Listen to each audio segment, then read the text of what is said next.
السلام علیکم ورحمۃ اللہ وبرکاتہ۔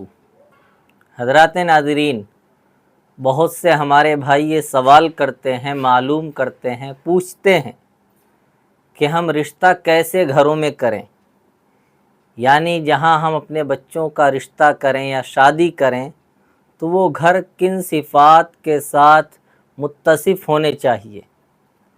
تو آج میں آپ کو یہی بتاؤں گا کہ کہاں رشتہ کرنا چاہیے اور کہاں نہیں کرنا چاہیے۔ یاد رکھیے گا، نمبر 1، ایسے گھر میں کبھی رشتہ نہیں کرنا چاہیے جہاں عورت کی حکمرانی ہو، جہاں عورت کی ہی چلتی ہو، کمانڈ عورت کے ہی ہاتھ میں ہو، مرد اپنی مردانگی کو بھول چکے ہوں، انہیں نہ پتہ ہو کہ مرد کی حیثیت کیا ہے۔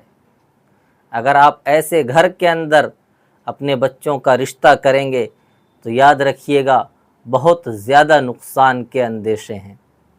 نمبر 2، ایسے گھروں میں بھی رشتہ کبھی نہ کیجیے گا جہاں عورت کی عزت نہ ہوتی ہو، عورت کے عورت ہونے کی وجہ سے عورت کا احترام نہ ہوتا ہو۔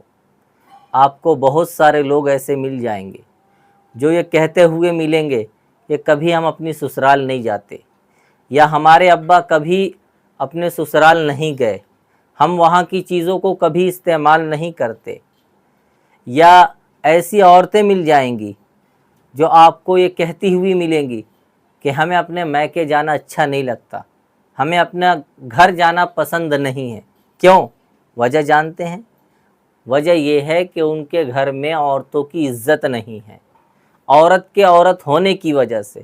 یاد رکھیے گا، اللہ رب العزت نے عورت کو عزت دی ہے۔ آقا علیہ الصلاۃ والسلام جب دنیا میں تشریف لائے تو اس وقت کیا حالات تھے آپ کو بخوبی معلوم ہے کہ عورتوں کو اور لڑکیوں کو زندہ زمین میں دفن کر دیا جاتا تھا۔ لیکن جب حضور تشریف لائے، اسلام کی تعلیمات کو آپ نے عام کیا تو پھر عورتوں کی عزت میں 4 چاند لگ گئے۔ تو نمبر 2، ایسی جگہ پہ بھی کبھی رشتہ نہ کیجیے جہاں عورتوں کی عزت نہ ہو۔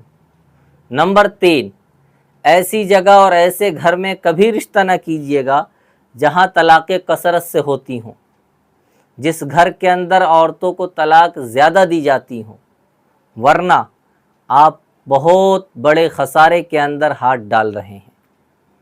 نمبر 4، ایسے گھر میں بھی رشتہ نہ کیجیے گا جہاں دین نہ ہو، دینداری نہ ہو، اخلاق نہ ہو، کردار نہ ہو۔ یاد رکھیے کہ جو انسان جس نے اسے بنایا اس خالق کے ساتھ وفاداری نہیں کر سکتا، اس کی نہیں مان سکتا، اس کے ساتھ اچھائی کا برتاؤ نہیں کر سکتا، اس نے حکم دیا ہے جس چیز کا اس کو نہیں کر سکتا، تو وہ آپ کے ساتھ کیا وفاداری کرے گا؟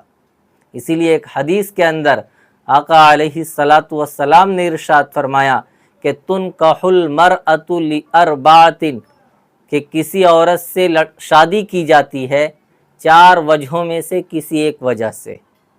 نمبر 1، اس کے مال کی وجہ سے، نمبر 2، اس کے حسن کی وجہ سے، نمبر 3، اس کے خاندان کی وجہ سے، نمبر 4، اس کی دینداری کو دیکھ کر، اس کے اخلاق کو دیکھ کر، اس کے کردار کو دیکھ کر۔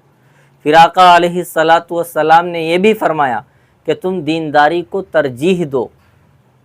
تو اس لیے جو میں نے آپ کو چیزیں بتائیں، 3 چیزیں شروع میں، اور چوتھی چیز جو سب سے اہم ہے کہ جہاں دینداری نہ ہو، جس گھر کے اندر اخلاق نام کی چیز نہ ہو، وہاں بھی رشتہ نہ کیجیے۔